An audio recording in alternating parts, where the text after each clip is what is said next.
മണിയംപിള്ള രാജു, ലിസി എന്നിവരെ കേന്ദ്ര കഥാപാത്രങ്ങളാക്കി പ്രിയദർശൻ രചനയും സംവിധാനവും നിർവഹിച്ച് 1986 പുറത്തിറങ്ങിയ ഒരു മലയാള സിനിമയാണ് ധീം തരികിടത്തോം. പേര് പോലെ തന്നെ ഈ ഒരു സിനിമ നടക്കുന്നത് ഒരു ബാലെ ട്രൂപ്പിൻ്റെ പശ്ചാത്തലത്തിലാണ്. ഒരു കോമഡി ഫാമിലി എൻ്റർടൈനറാണ് ധീം തരികിടത്തോം എന്ന സിനിമ. ശിവസുബ്രഹ്മണ്യം പേര് പോലെ തന്നെ അയാളൊരു ബ്രാഹ്മണനാണ്. അയാളുടെ ജോലി എന്ന് പറയുന്നത് ഒരു ബാങ്ക് ഉദ്യോഗസ്ഥനാണ്. അപ്പോൾ ഇയാൾക്കൊരു പ്രേമമുണ്ട്. രോഹിണി എന്നാണ് ആ പെൺകുട്ടിയുടെ പേര്.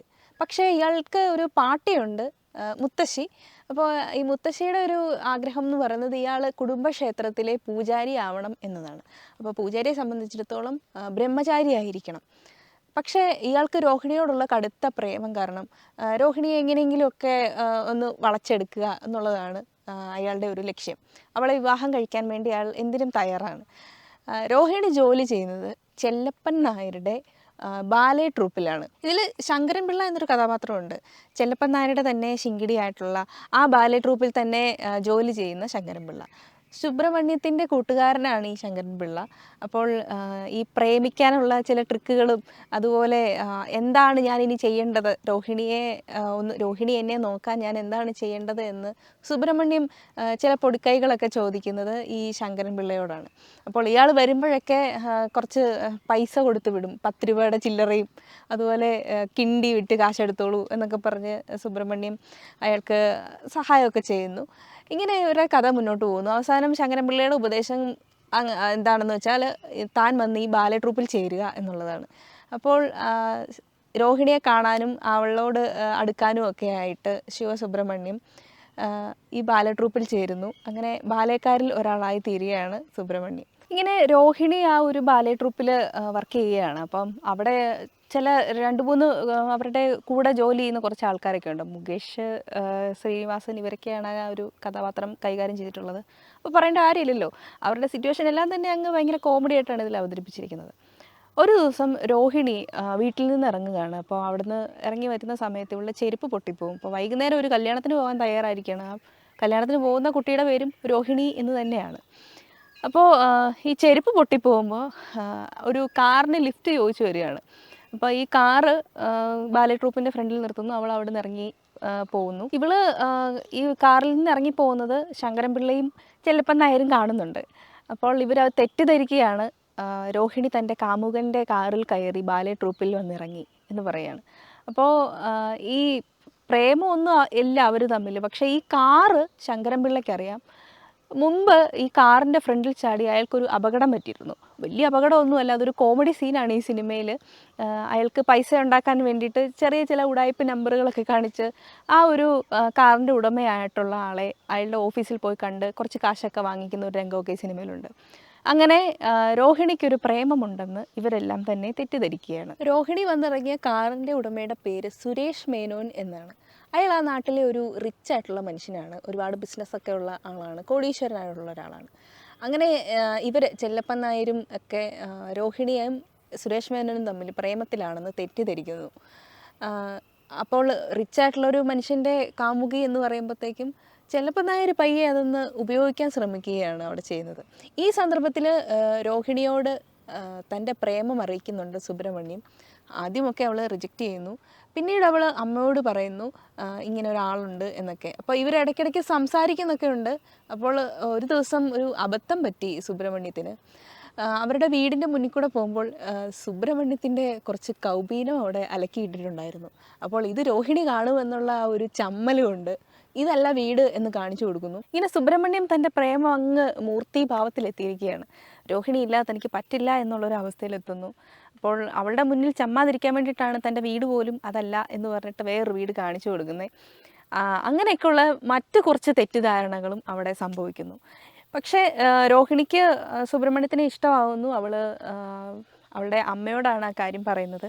അങ്ങനെ ആ ഒരു കാര്യം അമ്മയോട് പറയുകയും സുബ്രഹ്മണ്യത്തെ അന്വേഷിച്ച് വീട്ടിലെത്തുകയും ചെയ്യുമ്പോഴത്തേക്കും ആ ഒരു ബാലയുടെ സമയത്ത് ഇയാൾ ഡയലോഗ് തെറ്റിച്ചു എന്നുള്ള പേരിൽ ആ ബാലെ പൊളിയുകയും അയാളെ ബാലെ ട്രൂപ്പിൽ നിന്ന് പുറത്താക്കുകയും ചെയ്തു. അങ്ങനെ ബാങ്കിൽ നിന്ന് ലീവ് എടുത്തതിൻ്റെ പേരിൽ സസ്പെൻഷൻ കിട്ടി. സുബ്രഹ്മണ്യം കള്ളനാണ് എന്നുള്ളൊരു തെറ്റിദ്ധാരണ വീണ്ടും ഉണ്ടാവുകയാണ്. അങ്ങനെ രോഹിണി ആ ഒരു പ്രേമം വീണ്ടും റിജക്റ്റ് ചെയ്യുന്നു. ഇങ്ങനെ കുറേ കോംപ്ലിക്കേഷനിലൂടെ കഥ മുന്നോട്ട് പോകുന്നു. ഈ സന്ദർഭത്തിൽ സുരേഷ് മേനോൻ ഇതെല്ലാം അറിയുന്നു. അയാൾ എവിടുന്നാണ് ഈ പ്രശ്നങ്ങളെല്ലാം ഉണ്ടാകുന്നത് എന്നുള്ള കാര്യമൊക്കെ അന്വേഷിച്ച് ആ ട്രൂപ്പിൽ തന്നെ എത്തുകയാണ്. ഇതിനിടയിൽ രോഹിണിയുടെ പേരിൽ ചെല്ലപ്പൻ നായർ ഒരാളോട് കടം പറഞ്ഞിട്ട് അതിൽ കോസ്റ്റ്യൂമൊക്കെ തയ്ക്കുന്നുണ്ട്. കുര്യൻ എന്നാണ് കഥാപാത്രത്തിൻ്റെ പേര്. ഇന്നസെൻറ്റ് സാറാണ് ആ ഒരു വേഷം ചെയ്തിരിക്കുന്നത്. അപ്പോൾ കുര്യനോട് സുരേഷ് മേനോൻ്റെ പേരിൽ കടം പറഞ്ഞ് സുരേഷ് മേനോൻ രോഹിണിയുടെ കാമുകനാണ് എന്നൊക്കെ നുണ പറഞ്ഞ് അവിടുന്ന് കോസ്റ്റ്യൂംസൊക്കെ കടം പറഞ്ഞ് തയ്ച്ചുകൊണ്ട് വരുന്നു. ഈ ബില്ല് സുരേഷ് മേനോൻ്റെ കയ്യിലെത്തുന്നു. സുരേഷ് മേനോൻ ഇതെന്താണ് സംഗതി എന്നറിയാൻ വേണ്ടി ആൾമാറാട്ടം നടത്തി അവിടെ ഈ ഒരു ട്രൂപ്പിലെത്തുകയാണ്. സുരേഷ് മേനോൻ്റെ PA ആണ്, അവിടെ ക്ലർക്കായിട്ട് വർക്ക് ചെയ്യുകയാണ് എന്നൊക്കെ കുറേ കള്ളങ്ങൾ പറഞ്ഞ് സുരേഷ് മേനോൻ തന്നെ അവിടെ എത്തുന്നു. ഇങ്ങനെ ഈ സംഗതികളെല്ലാം തന്നെ സുരേഷ് മേനോൻ അറിയുന്നു. ഇതിനിടയിൽ സുരേഷ് മേനോനോട് നമ്മുടെ സുബ്രഹ്മണ്യം തൻ്റെ പ്രേമകാര്യങ്ങളൊക്കെ പറയുന്നു. അപ്പോൾ അയാളുടെ തെറ്റിദ്ധാരണ, അയാൾക്കുണ്ടായ പ്രശ്നങ്ങളെല്ലാം തന്നെ സുരേഷ് മേനോൻ മനസ്സിലാക്കുന്നു. അവസാനം രോഹിണിക്ക് ഉണ്ടായിരുന്ന കുറേ പ്രശ്നങ്ങളും സുരേഷ് മേനോൻ തന്നെ പൂർണ്ണമായിട്ടും മാറ്റി ആ ഒരു ട്രൂപ്പിൻ്റെ ഭാഗമായി മാറുകയാണ് സുരേഷ് മേനോൻ. അങ്ങനെ അവിടുന്ന് പ്രശ്നങ്ങളെല്ലാം പരിഹരിച്ച് ഈ സുബ്രഹ്മണ്യത്തെയും രോഹിണിയെയും ഒന്നാക്കിയിട്ട് സുരേഷ് മേനോൻ അവിടുന്ന് പോകുന്നു.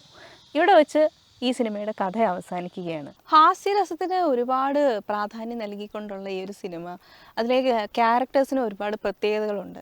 പ്രിയദർശൻ എന്ന സംവിധായകൻ്റെ സുഹൃത്തുക്കൾ തന്നെയാണ് ഇതിലെ എല്ലാ കഥാപാത്രങ്ങളും കൈകാര്യം ചെയ്തിരിക്കുന്നത്. അപ്പോൾ പിന്നെ പറയേണ്ട കാര്യമില്ലല്ലോ, അവരുടെ ആ ഒരു ടീം തന്നെ ഭയങ്കര ഹാസ്യത്തിന് പ്രാധാന്യം നൽകുന്ന ഒരു ഗ്രൂപ്പാണ്. അതുകൊണ്ട് തന്നെ ഇതിലത്തെ ഓരോ ക്യാരക്ടേഴ്സും, ശിവസുബ്രഹ്മണ്യത്തെ എടുക്കുകയാണെങ്കിൽ അയാളുടെ ആ ഒരു ബോഡി ലാംഗ്വേജ് ആദ്യം കാണിക്കുന്നത് മുണ്ടൊക്കെ ഉടുത്ത് കുടുമിയൊക്കെ ഉള്ള ഒരു ആളാണ്. പിന്നീട് പ്രേമത്തിന് വേണ്ടിയിട്ട് അയാൾ കുടുമി മുറിക്കുന്നു, മുണ്ട് മാറ്റി പാൻറ്റിടുന്നു. ഇങ്ങനത്തെ കുറേ ഡിഫറൻസ് ഒക്കെ അയാൾ സ്വയം കൊണ്ടുവരുന്നു. ഒപ്പം തന്നെ അയാൾക്ക് ഉപദേശം നൽകുന്ന ശങ്കരൻ പിള്ള, അയാളുടെ ആ ഒരു ഡയലക്റ്റൊക്കെ ഇതിനകത്ത് ഒരുപാട് പ്രത്യേകതകളുണ്ട്. ട്രിവാൻഡ്രം ലാംഗ്വേജ് നമുക്കെല്ലാവർക്കും സുപരിചിതമാണ്. അത് കുറച്ചുകൂടെ ഒന്ന് ഇലാബറേറ്റ് ചെയ്തിട്ടാണ് ഇതിൽ പറഞ്ഞേക്കുന്നത് തന്നെ. എന്തുവാ അങ്ങനത്തെയൊക്കെ ഒരു ഡയലക്റ്റ് ഭയങ്കര ഡിഫറെൻ്റാണ് ഇതിനകത്തെ അദ്ദേഹം ഉപയോഗിക്കുന്നത്. അത് ഭയങ്കര കോമഡി ആയിട്ടാണ് നമ്മളോട് പറയുന്നത് പോലും. ഇയാൾക്ക് കുറച്ച് ഗ്യാസിൻ്റെ അസുഖമൊക്കെ ഉള്ള ആളാണ്. അപ്പം എപ്പോഴും ഏമ്പക്കം വിട്ട് നടക്കുക. പിന്നെ ശങ്കരൻപിള്ള ചെറിയൊരു ക്ലെപ്റ്റോമാനിയൊക്കെയാണ്. എന്ത് കിട്ടിയാലും ഒന്ന് ചെറുതായിട്ടൊന്ന് ചൂണ്ടിക്കൊണ്ട് പോകുന്ന ഒരു ചെറിയ സ്വഭാവമുള്ള ശങ്കരൻപിള്ള. അയാളുടെ ആ ഒരു ഉഡായിപ്പ് നമ്പറുകൾ, അതുപോലെ ഇതിലെ ചെല്ലപ്പൻ നായർ അവിടുത്തെ ജോലി ചെയ്യുന്ന ആൾക്കാർക്ക് ശമ്പളം കൊടുക്കില്ല. അപ്പോൾ അയാളോട് ശമ്പളം പോയി ചോദിക്കുമ്പോഴത്തേക്കും ഒന്നെങ്കിൽ കിടന്നുറങ്ങും, അല്ലെങ്കിൽ ഭയങ്കര ദാരിദ്ര്യം പറയും. ഇങ്ങനത്തെ കാര്യങ്ങളൊക്കെ ഈ സിനിമയിലുണ്ട്. ഇതെല്ലാം ഭയങ്കര കോമഡി ആയിട്ടാണ് ഈ സിനിമയിൽ അവതരിപ്പിച്ചിരിക്കുന്നത്. ഈ സിനിമയിലെ മറ്റ് കഥാപാത്രങ്ങളെല്ലാം തന്നെ പ്രധാനപ്പെട്ട കഥാപാത്രങ്ങൾ തന്നെയാണ്. അതുപോലെ ഈ ബാലെ ട്രൂപ്പിൽ നടക്കുന്ന ഓരോ സന്ദർഭങ്ങൾ, അവിടുത്തെ സിറ്റുവേഷണൽ കോമഡി കൊണ്ട് ഭയങ്കര റിച്ചായിട്ടുള്ളൊരു സിനിമയാണ് ഈ ധീം തരികിടതവും എന്ന് പറയുന്നത്. സിറ്റുവേഷണൽ കോമഡിക്ക് പ്രാധാന്യം നൽകിയിരിക്കുന്നു. കൂടാതെ ഇതിലെ ഓരോ ക്യാരക്ടേഴ്സും ചെന്ന് പെടുന്ന ചില അമളികളൊക്കെ ഉണ്ട്. ഇതിൽ ശ്രീനിവാസൻ്റെ ഒരു കഥാപാത്രമുണ്ട്, ഭാസ്കരൻ എന്നാണ് പേര്. അപ്പം ഈ ട്രൂപ്പിലേക്ക് ആര് നായികയെ കൊണ്ടുവരുന്നോ അയാളെ നായകനാക്കും എന്നൊക്കെ പറഞ്ഞുള്ളൊരു സിറ്റുവേഷൻ ഉണ്ട്. അപ്പോൾ ഇയാൾ നായികയെ തപ്പി വേറൊരു നാട്ടിൽ ചെല്ലുന്നു. അവിടെ ചെന്നിട്ട് അവിടെയുള്ള ആൾക്കാരോട് ചോദിക്കുകയാണ് ഇവിടുത്തെ സ്ത്രീകളൊക്കെ എങ്ങനെയാണ് എന്നൊക്കെ ചോദിക്കുമ്പോഴത്തേക്ക് അവർ തെറ്റിദ്ധരിച്ച് അടി കൊടുക്കുന്ന സീനൊക്കെ ഉണ്ട്. ഭയങ്കര കോമഡിയാണത്. അപ്പോൾ ഇങ്ങനെ ഒരുപാട് കോമഡിക്ക് പ്രാധാന്യം നൽകിയിട്ടുള്ള ഈ ഒരു സിനിമ, അതിൽ ശങ്കർ ചെയ്തിരിക്കുന്ന സുരേഷ് മേനോൻ എന്ന കഥാപാത്രത്തെ പറയാതിരിക്കാൻ കഴിയില്ല. ഇവരുടെ എല്ലാം പ്രശ്നങ്ങൾ മാറ്റുന്ന ഒരു കോടീശ്വരനായിട്ടുള്ള ആളാണ് അയാൾ. അപ്പോൾ അയാളെ സംബന്ധിച്ചിടത്തോളം ഭയങ്കര ബിസി ആയിട്ടുള്ള ഒരാളാണ്. പക്ഷേ ഈ ചെറിയ ഒരു ട്രൂപ്പിലേക്ക് വരികയും അവിടുത്തെ പ്രശ്നങ്ങൾ മാറ്റുകയൊക്കെ ചെയ്യുമ്പോൾ അവരുടെ ഒപ്പം ഈ സുരേഷ് മേനോൻ കൂടുകയാണ്.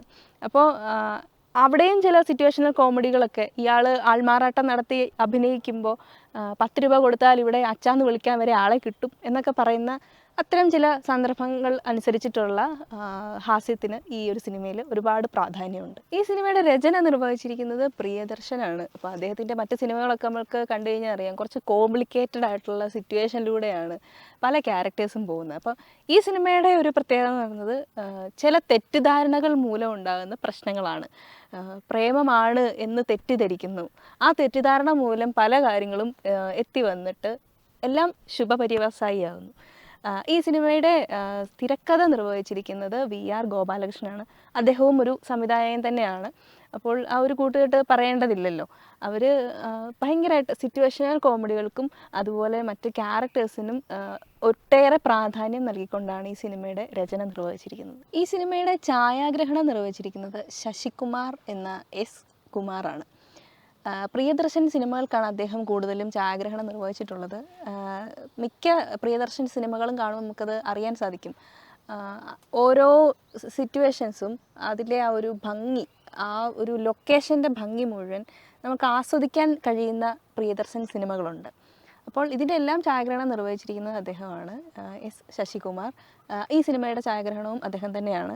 അപ്പോൾ ഈ സിനിമയിലെ ഓരോ സീൻസ്, അപ്പോൾ ഇതിൽ സുബ്രഹ്മണ്യത്തിന് സന്തോഷം തോന്നുമ്പോൾ അദ്ദേഹം ഓടിപ്പോകുന്നത്, അതുപോലെ ഈ അദ്ദേഹം ഓടുന്ന പാടവരമ്പ്, അതുപോലെ ഇവർ നടന്നു വരുന്ന ആ ഒരു സ്ഥലം, ഇതൊക്കെ ഭയങ്കര ഭംഗിയാണ്. അതിൽ ഇപ്പോഴും നമുക്ക് കണ്ടു കഴിയുമ്പോഴത്തേക്കും ഇങ്ങനത്തെ ഒരു ഗ്രാമത്തിൽ കൂടെ നമുക്ക് പോകാം എന്ന് നമുക്ക് തോന്നിപ്പോവും. അത്രമാത്രം മികച്ച ഒരു ഛായാഗ്രഹണമാണ് ഈ സിനിമയ്ക്കുള്ളത്. ഈ സിനിമയിൽ സുബ്രഹ്മണ്യത്തിൻ്റെ കഥാപാത്രം ചില കാര്യങ്ങളൊക്കെ ഇങ്ങനെ സങ്കല്പിക്കുന്നത് ആയിട്ട് നമുക്ക് ഈ സിനിമയിൽ കാണിക്കുന്നുണ്ട്. അയാൾ ആ ഒരു ബാലെ സംഗീതത്തിലിരിക്കുമ്പം രോഹിണി വന്ന് തട്ടി വീഴുന്നുണ്ട്. അപ്പം പല ഇടങ്ങളിൽ തട്ടി വീഴുന്ന ഒരു സിറ്റുവേഷനൊക്കെ അയാൾക്ക് ഭയങ്കര സന്തോഷം തോന്നുന്ന ഒരു കാര്യമാണത്. അപ്പോൾ ഇവൾ പല ഇടങ്ങളിൽ അയാളുടെ ദേഹത്തേക്ക് തട്ടി വീഴുന്ന അയാൾ അവിടെ നിന്ന് സങ്കല്പിക്കുന്നു. അതുപോലെ ഒരു ബ്രേക്കപ്പ് സീൻ ആകുമ്പോഴത്തേക്കും രോഹിണി അയാൾക്ക് ചോറ് വിളമ്പി കൊടുക്കുന്നതും വെള്ളം കൊടുക്കുന്നതും ഒക്കെ അയാളിങ്ങനെ സങ്കല്പിക്കുന്നൊക്കെ ഉണ്ട്. അപ്പോൾ ഈ ഒരു സങ്കല്പങ്ങൾ നമുക്ക് ഫീൽ ചെയ്യും, അയാൾ ഇങ്ങനെയൊക്കെ ആയിരുന്നെങ്കിൽ എന്ന് നമുക്ക് തോന്നിപ്പോവും. അങ്ങനത്തെ ഒരു എഡിറ്റിംഗ് രീതി ഈ സിനിമയ്ക്കുണ്ട്. ഇതിനകത്ത് പല സീൻസിലും അയാൾ തബല കൊട്ടുമ്പോഴും അതുപോലെ ഈ കൗപീനമുടുത്ത് രോഹിണിയുടെ മുന്നിൽ ചമ്മി നിൽക്കുന്നതൊക്കെ ഇയാൾ സങ്കല്പിക്കുന്നുണ്ട്. ആ ക്യാരക്ടറെ സംബന്ധിച്ചിടത്തോളം ഒരു ഓവർ തിങ്കറാണ്. അപ്പോൾ ആ ഒരു ക്യാരക്ടറിൻ്റെ ആ ഒരു സവിശേഷത എഡിറ്റിങ്ങിലൂടെ നമുക്ക് കാണിച്ചു തരുന്നുണ്ട്.